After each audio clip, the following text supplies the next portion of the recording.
I will be honest and say this video is such a testimony, not only to myself, but a testament to how God heals. Because if I think about if I had recorded this video at like 18 when I lost my scholarship, there's a whole video on that, versus at 25, versus even during my uni years, versus when I was getting ready to get married, and all these life stages, even in junior school. Oh my gosh. It would be so messy. So get ready to jump into today's video with me as I reflect on my relationship with my dad. I actually picked up the phone this past week and called him, and I said to him, hey, I just wanted to hear your voice.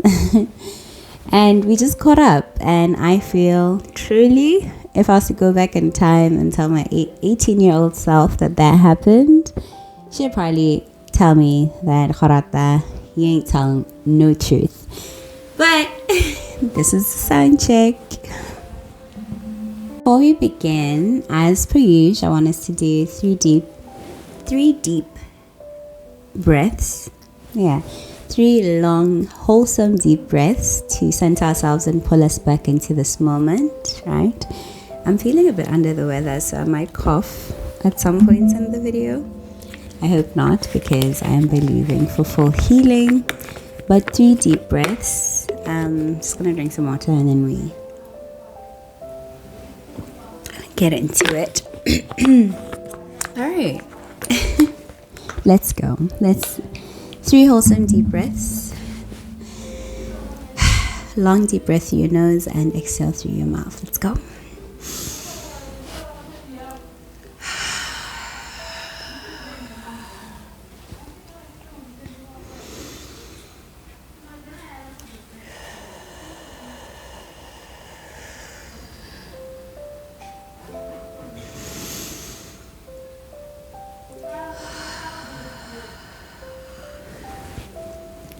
And the reason why I keep moving my head is because I don't want to exhale onto the mic,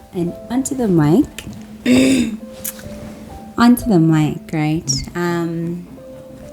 But welcome to today's video. I've decided to title today's diary entry "A Girl and Her Dad," and this is I'd say a couch conversation, as I usually say. So really very relaxed. We're going to be here for a while because I'm going to share a couple of stories today. And I think this video, or the heart of today's video, goes towards anyone who has had a strained relationship before in their lives. I think I would say a strained relationship with a family member, and you may be struggling with unforgiveness. You may be struggling with feelings of resentment. You may be struggling with feelings of, I'd say, frustration and overall sadness when you think about the hurt that maybe that was, I'd say, the hurtful situation that happened to you. Let me put it that way, right? This video is for you. And truly for me, coming into today's video, I truly believe that this is a testament of how God heals, a testimony of how God restores, and He restores tenfold, and I'll explain why at the end of this video, right? But if you are at a place where you are struggling with forgiving and holding feelings of unforgiveness, I pray that may this video bless you, and may at the end of this video, may you be able to, I think, figure out your plan of forgiveness, how you're actually going to start actively trying to figure out what happened, how did that make you feel, and what are you going to do about it, especially with regards to the unforgiveness that might be in your heart, right? And I think I will also just share just my perspective in terms of how I led my life when I was living with unforgiveness. And my prayer truly is that for you, you will get to experience freedom sooner rather than later. And I think that's why I'm doing this video today. as your big sister, as your little sister, as your sister, wherever you are on the age spectrum, welcome to today's video. I'm not sure if I introduced as I usually do, so let's do that before we jump into the video. I am Gorata.Selaledi. I am a faith-based content creator, and I create new content every Sunday, Monday, and Friday. Please do leave me a subscription. Click on that subscription button and notification bell if you're looking to grow in the faith, to grow yourself through free coaching programs that I will be curating every single month. And given that we are, stepping into a new month, in the new month of November, I will be launching a new series for my faith-based content every Sunday, and I will also be rounding up the 8-week coaching program that I've been doing. So if you're looking to work on yourself and I'd say revamp yourself in the next year, please do click on the subscription button. I saw this video of this one girl who is saying, I'm gonna stop asking people to subscribe. But I'm just like, my sister, how else are you going to monetize? I was actually looking at my analytics the other day for my YouTube, and it was actually just showing me a meter to say if I reach 500 subscribers and I reach 3,000 hours in terms of watch time, I'll be able to monetize. But bearing in mind the fact that I'm in Botswana, so I won't necessarily be able to monetize, but this is the long game, right? And ultimately the plan is to move to a place where I will be able to monetize. It's hush hush for now, but truly believing that in the next 2, 3, 5 years I will be able to get to a place where I'm able to monetize my channel, especially even like through selling my own stuff. Like I designed this is such a ramble, but it's okay, it's a Friday video, right? So what I want to say is that I designed a devotional called Teach Me How to Pray, right? And I think I never remember. So I was going to say, I'll put a picture of it here, but I have a devotional that I designed, right? And it's just sitting there in my Canva. I have workbooks that I've created for I'm going to drink some water. Workbooks that I created for my business that I'm still trying to figure out, when I can start selling them. But because I have this platform, I'm going to call out to you, all my Botswana subscribers, to help me monetize this channel.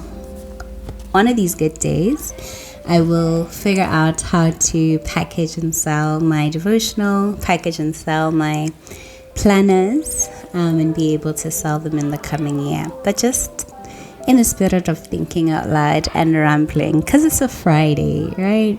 It's the end of the week. I hope that you'll be able to also just pause this video and reflect on where you're at. It could be with your hobby. Excuse me.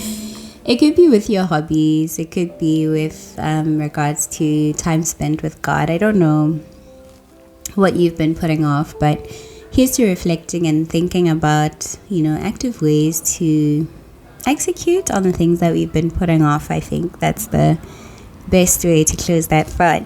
But jumping back into the video finally after 30 hours, I've decided to title today's video A Girl and Her Dad, right? And I'm just going to share backwards, right? I'm going to share my story. I'm going to share my thoughts around forgiveness, and we're going to close off the video by defining forgiveness, right?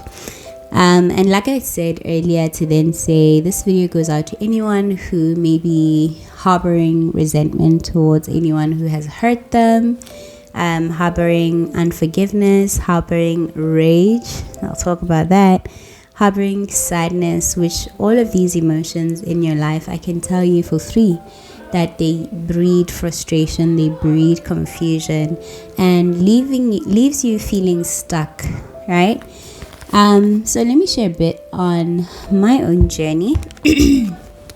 So because I'm talking about my dad, I guess it's just to give you context in terms of the nature of our relationship, right?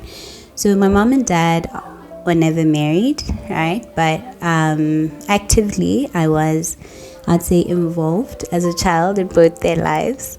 And let me explain further to then say, because I was raised by my grandparents, grandparents from my mom's side, grandparents from my dad's side, actively making it a point to visit both sides, right? So I have a very strong relationship with my dad's parents, who are my grandparents, and I'm grateful for, I'd say, just that opening for me to be able to actually have that for the period that I did, right?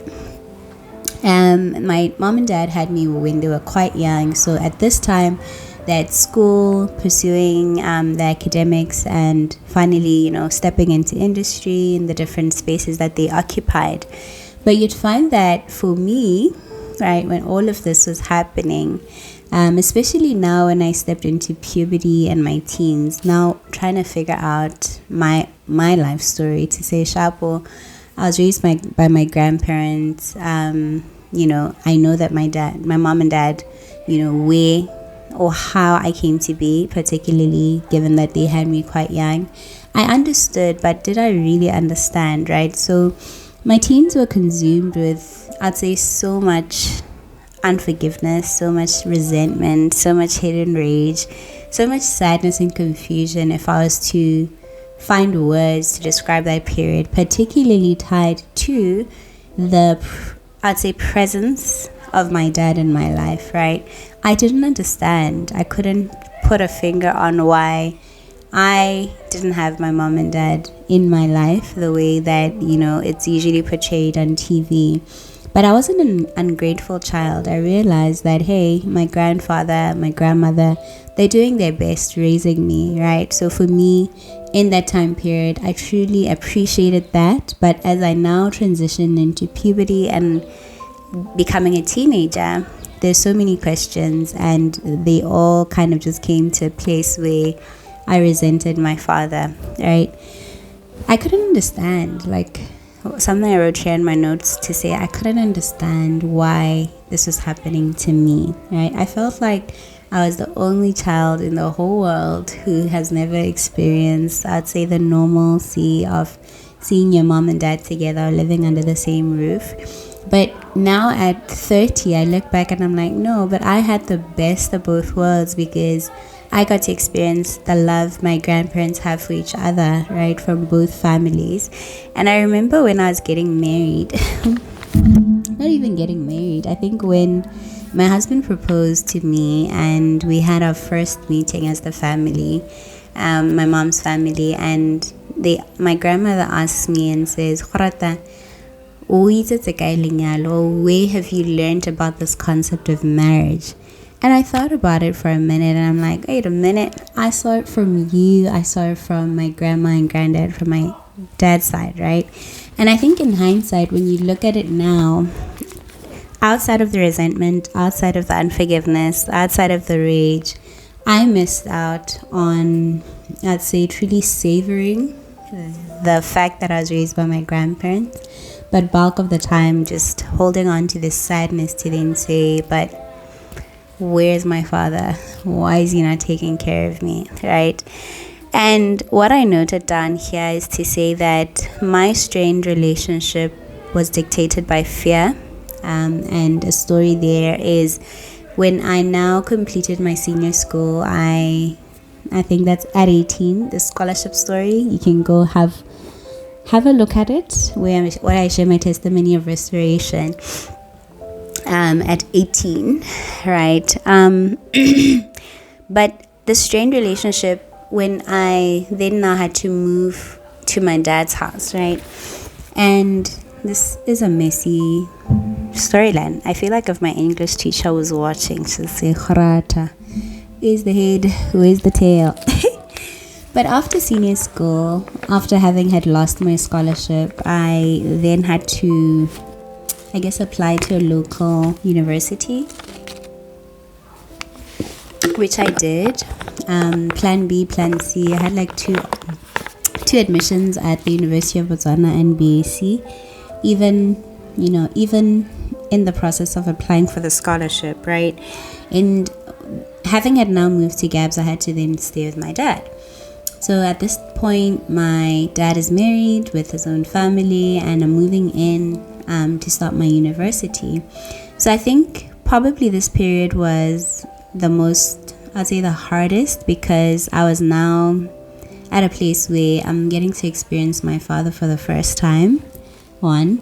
And secondly, getting to experience him being a father to my siblings, right? Getting to see how he is as a man, how he is as a father.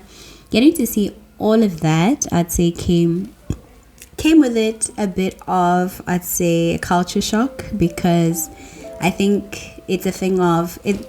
There's this mindset of you're never in my life, or you're never present in my life the way I wanted you to be, right? Versus now you're in my life and I get to see how you're operating. But you'd find that even in that moment when now God has given me an opportunity to be with him, I rejected it. I rejected him because in my mind I'm like, but you took this away from me. Remember, I lost my scholarship. You took this away from me. You're ruining my life and right? So there's a lot of attribution towards him, and having to stay with him was the worst time of my life, especially following losing the scholarship, which I attributed to him, right? So what I noted there is to then say the relationship was truly now dictated by fear. And what I mean by that is I was terrified, I think, by the possibility of us having a relationship, now that I really think about it truly. Because I think obviously as a young person you expect your parents to show up for you a certain way, but then even on my part as a child, did I give him an opportunity to be in my life, or did I allow myself or open myself up, especially when I stayed with him, open myself up for him to experience me and for me to experience him? And the answer is no, because I was angry. I didn't understand why the situation had to be what it was. And something that I forgot to share was a story, actually, when I was talking about my teens, when I was in senior school. There was a time where I was crying, like I was literally crying at school, and I'm there with two of my friends, and one of them says to me, but Gorata, what if God has designed this for a big reason? What if your dad not being in your life right now is for a reason? And I remember, in the pain, in the sadness, in the tears, I remember saying to them, when I get married, this man is not even going to be invited to my wedding. And that wasn't me speaking. That was hurt. That was pain. That was confusion. That was fear. That was unforgiveness. All of those things found a voice, and that's what they vocalized in that moment. I'm going to cough. Whoa.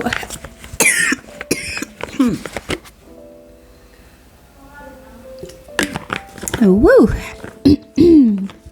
So I remember that moment, and I will share, that's why I'm saying the testimony that lives in the relationship that I have with my dad is how now, as I was getting ready to get married, when I was engaged, there's a lot of conversation that I was having. There's a lot of prayers that I was having with God in my mind and in my heart about this man. And I remember just being convicted to pray for him, right? And I remember there's a time I was walking from, I'm not sure, I used to walk just during lunch, walk over to go pay for my Wi-Fi because you got a discount when you swiped, I know. But I remember walking and thinking, I don't know why, but something in my heart was impressed to say, pray for your father when he had you, right?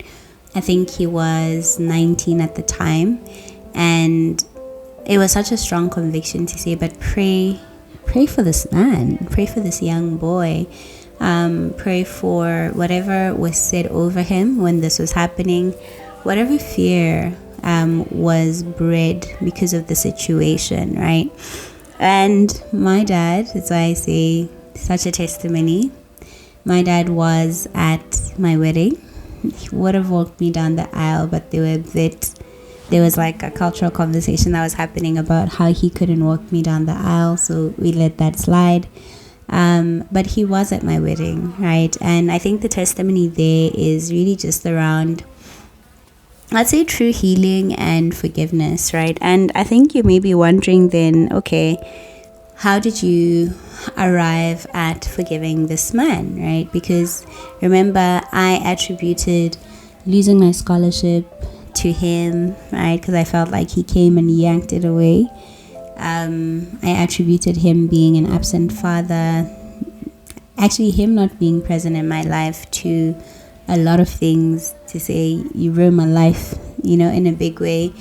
And now having to get to a place where I am now even praying for him at 19, praying for him holistically, right? And what I noted down is to then say, God blesses us with the ability to forgive. Forgiveness is hard. Like, it's not easy to arrive at a place where you forgive this person who has hurt you, this person who, for me, I felt as though betrayed me, betrayed all that time that we could have spent together, all that time that he could have showed up for me as his daughter, right? But what I realized is just that ability, being able to get to a place of even considering forgiveness. I feel it truly comes from God, because it's so heavy, it's so hard, it takes so much work to even get to that place of even uttering the word forgiveness, right? If you know what I mean. And what I also noted down is to then say, God equips us for the next or the new relationship post forgiveness. So what is that relationship going to look like even after you've forgiven this person, right? This person who has hurt you, this person who has, I'd say, stolen a piece of your life, a piece of joy, a piece of peace from your life, and now having to recalibrate and answer the question, so what is our relationship going to look like, right? And also what I noted is that truly, I'd say the freedom that I've enjoyed in knowing God and knowing Christ is the freedom from resentment. Like, that one. It's a big one, right? So resenting him for, I remember when I was in junior school, that's from 1 to from 3, I stayed here in Gabs with my mom, and I think moving from Francistown coming here, there's an expectation that we're going to be one big happy family, that child mind. And that didn't happen. And also what I'd seen is that my dad also showed up for me in ways that I didn't expect. So rather than spending time with me, he'd really just send money to my mom, and that would be that. But truly for me, I yearned for connection, I yearned for relationship, which didn't happen. Life played out the way it did. But then now I think just I'd say the enemy uses it in such a way that it actually causes, I'd say, chains. The chains that I talked about in the metaphorical, I'd say in the spirit, what unforgiveness, what resentment does is it closes us, our hands, our feet, our heads, our thoughts, everything is chained up when we are tied to that place of unforgiveness. But the freedom that I've experienced, and I remember my husband's cousin asking me, but Gorata, have you forgiven him truly, right? And I don't know what we were talking about, but I was crying, and in my mind I'm like, yeah, I know, I'm a Christian, I've forgiven him. But no, I hadn't even started in the journey of forgiveness. But what I'm learning is that God gives us freedom from unforgiveness, freedom from resentment, freedom from, I'd say, any rage that might be hidden underneath in relation to the circumstance that led you to being hurt, right? And something that I really wanted to highlight is the definition of forgiveness. This was, I'd say, one of the long videos and a lot of rambles. I don't think I'm a good storyteller, but I hope that you managed to pick out the core elements from the story, right? So I want us to close today's video by reflecting on forgiveness. I simply just looked up a definition and I chose to settle on this one, right? So forgiveness is defined by the conscious decision to release feelings of resentment, anger, or the desire to revenge towards someone who has wronged you, even if they don't apologize or acknowledge the harm. I will be honest and say, for the longest time in my teens, I was waiting for the day my dad will sit me down and say, I'm sorry, that you, or rather, how would the apology sound? Because now I think I've reached a place of bitter wisdom. But I'm sorry for taking away the scholarship from you. That's how I wanted the apology to sound like, probably at 18. But I think just an apology for the disappointment that probably came even after the hard work of running, literally at some point running to go for my interview, and doing all that work, and for what? To lose it and be at the very last minute.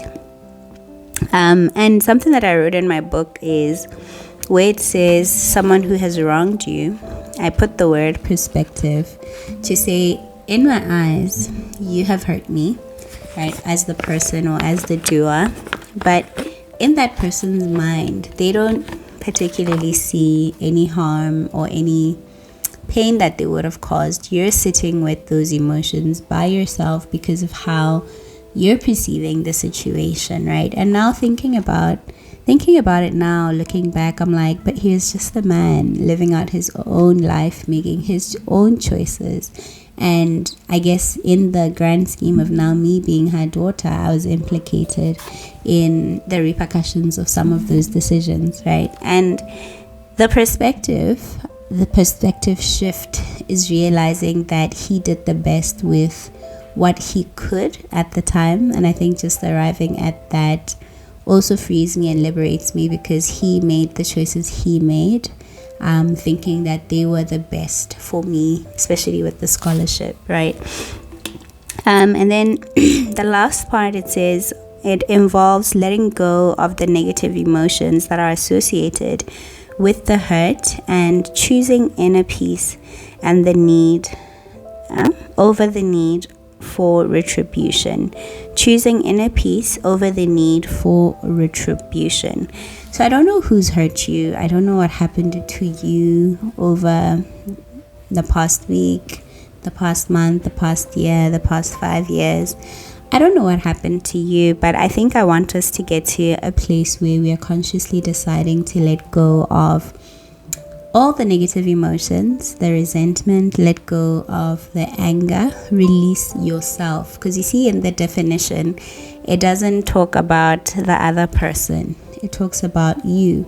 So in essence, as you are holding on to unforgiveness, you are literally imprisoning yourself and denying yourself certain freedoms in terms of you being able to show up fully as who God created you to be. So I'd want to challenge you today to forgive them.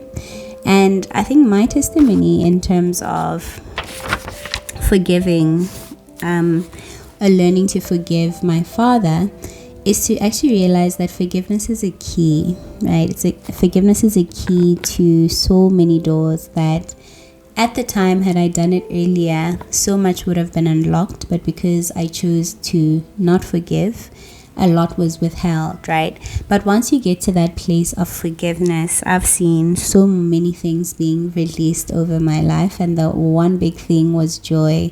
I experienced so much joy over the past 2 years, in as much got over and above everything else that was happening in my life at the time. And I think that could be attributed to being able to forgive my dad, right?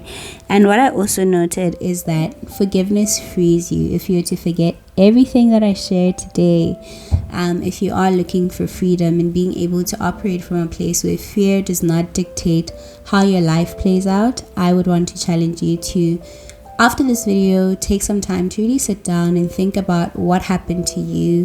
What resentment are you still holding on to? It could be a family member, it could be a colleague, it could be the system. I don't know what happened, but I'd want for you to take time to really sit down and figure that out for yourself, to say, what emotions am I holding on to, and consciously deciding to say, you know what, from now on I'm actually going to let go of these emotions. And I think one thing that saved my life when I was in university, right after the scholarship drama happened, I decided to go for therapy. And at the University of Botswana, they have this free psychology clinic. And I remember going for the sessions, and I would cry and bawl my eyes out.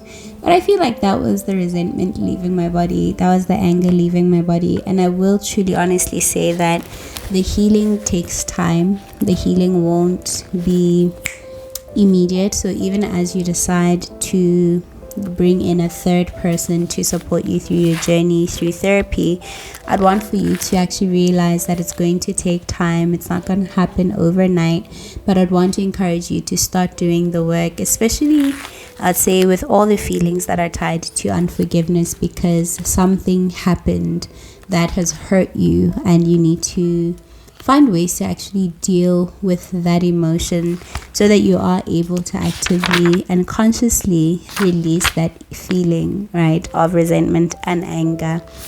And I think just closing off today's video, I had to uncross my leg. Cough. Let me drink some water.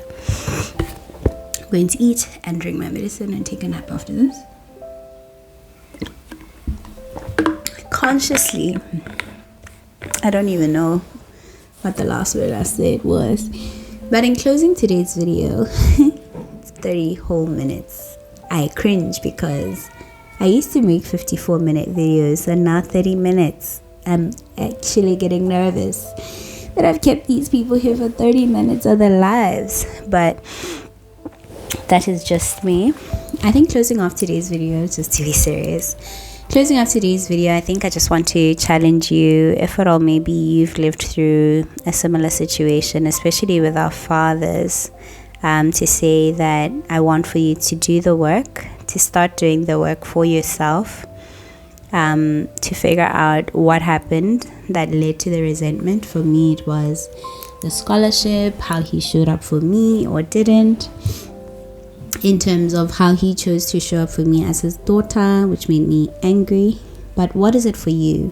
What are you holding on to that is making you angered? What is currently, I'd say, stopping you from actually tapping into each and everything that God has destined for you, because you're holding on to so much resentment, so much anger? What is it? What is it? What is it? So I want to take this time to thank you for watching this video. If you watched it to the very end, you're a real one. Thank you. Thank you so much.